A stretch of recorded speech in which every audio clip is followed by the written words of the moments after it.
Minimalism is often glorified online.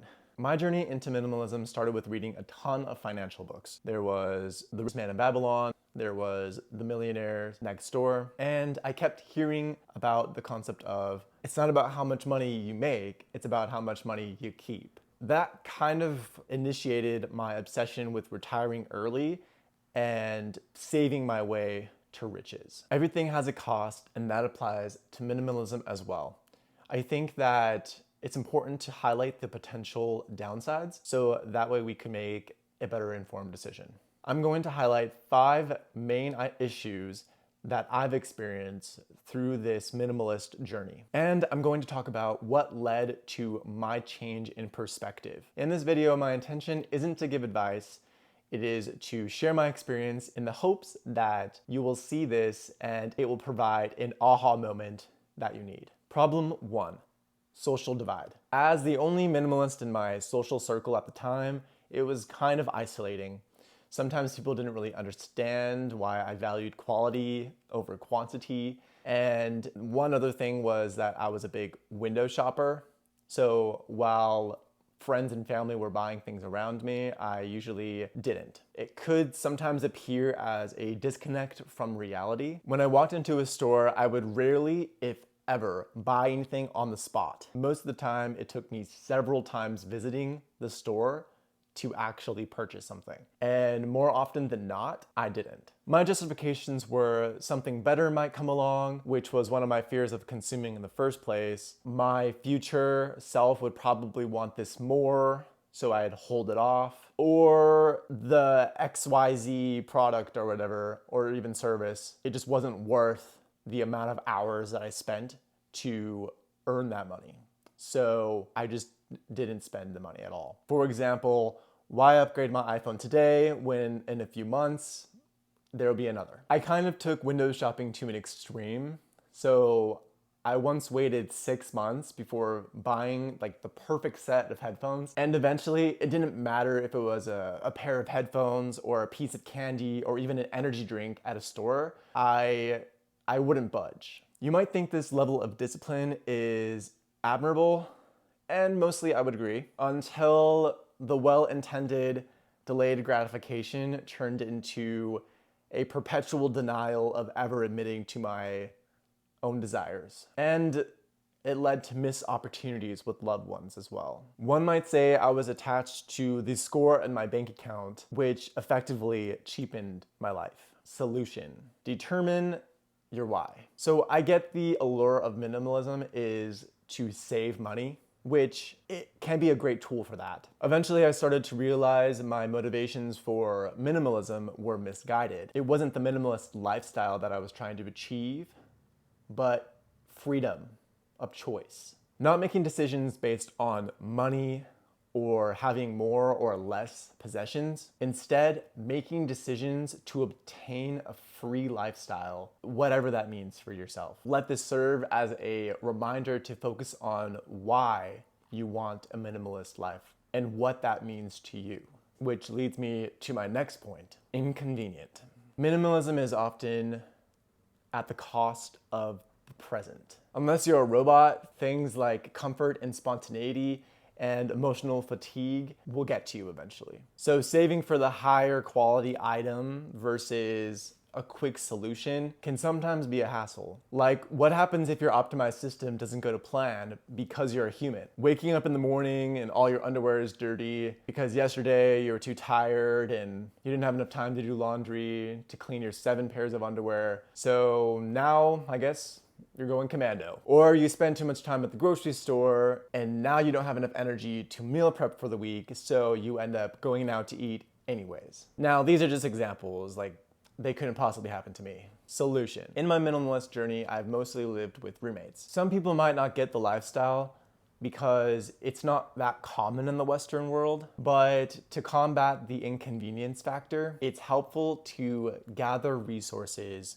within your community. For example, I might not own a rice cooker, but my roommate did. Or I don't play video games that often, but my roommates do. So it'd be fun to join in with them. Having those abilities to kind of share your experiences together is kind of what makes this doable.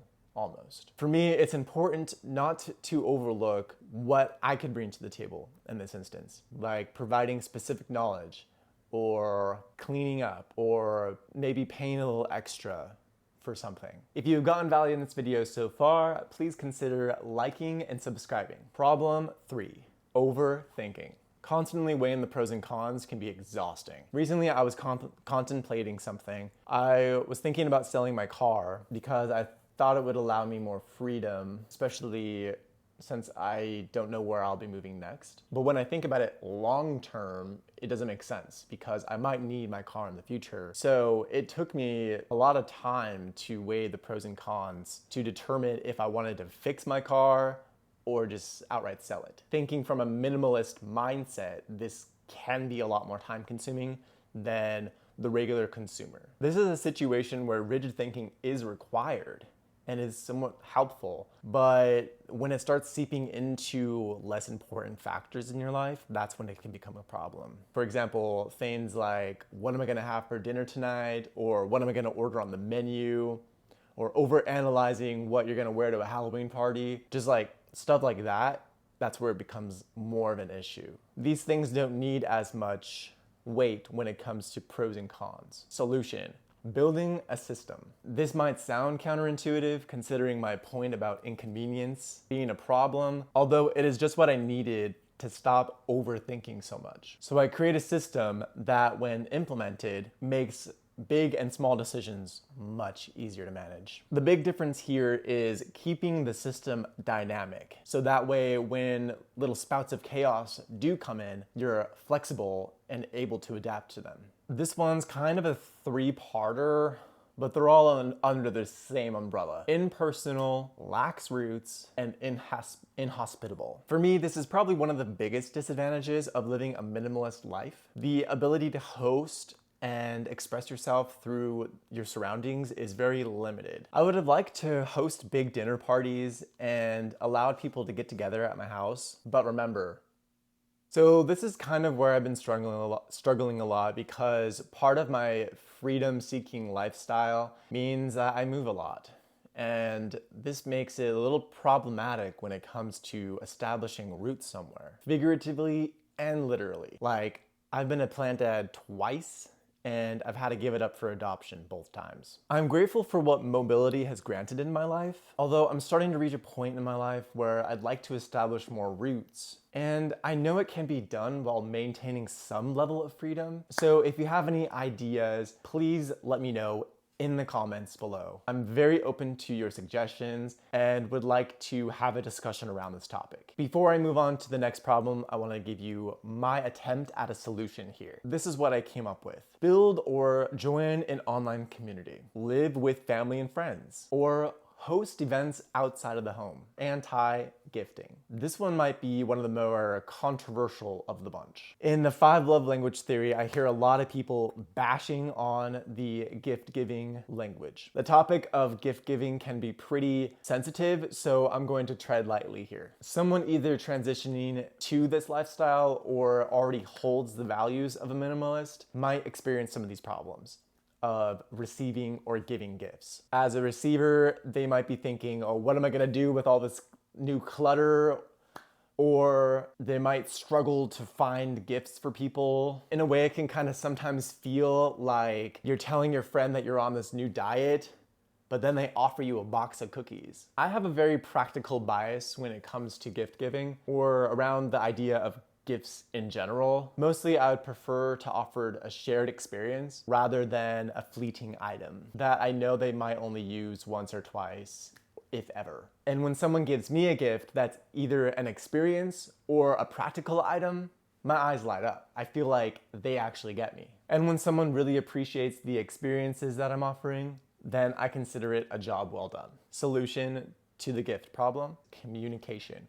I haven't really been public about my principles until now. It's mostly been something that I talk about with friends and family. And most of them, I would say, understand my preference for experiences and practical items. I've communicated this either directly or indirectly in some sort of way. For example, I was extremely happy when I got a massage gift card, and I'm also happy when I'm taken out for dinner or drinks for my birthday.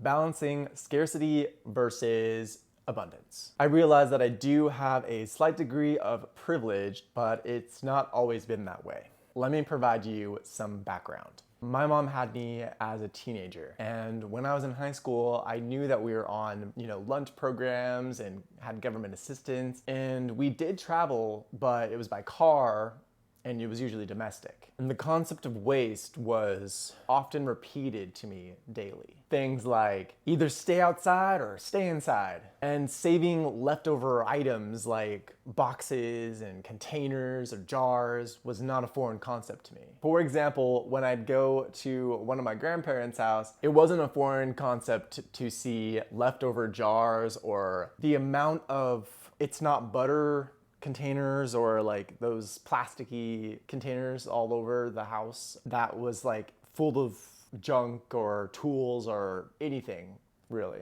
Fast food was a frequent dinner choice, and I understood the do-it-yourself mentality. Based on my vague observation, I would say that I grew up in more of a lower middle class environment, and admittedly, I was a little embarrassed by it sometimes. But I was taught the value of stretching the dollar and not being wasteful with resources. Solution: it's a tool. It's a tool to help maintain my life. While I may continue to share some of the principles within the minimalist lifestyle, I started to shift my perspective to one that is more aligned with abundance over scarcity. If this video has helped you with determining the kind of lifestyle you want to achieve, please share this with your friends and family so that it could help them too. Thank you for watching, and I'll see you in the next one.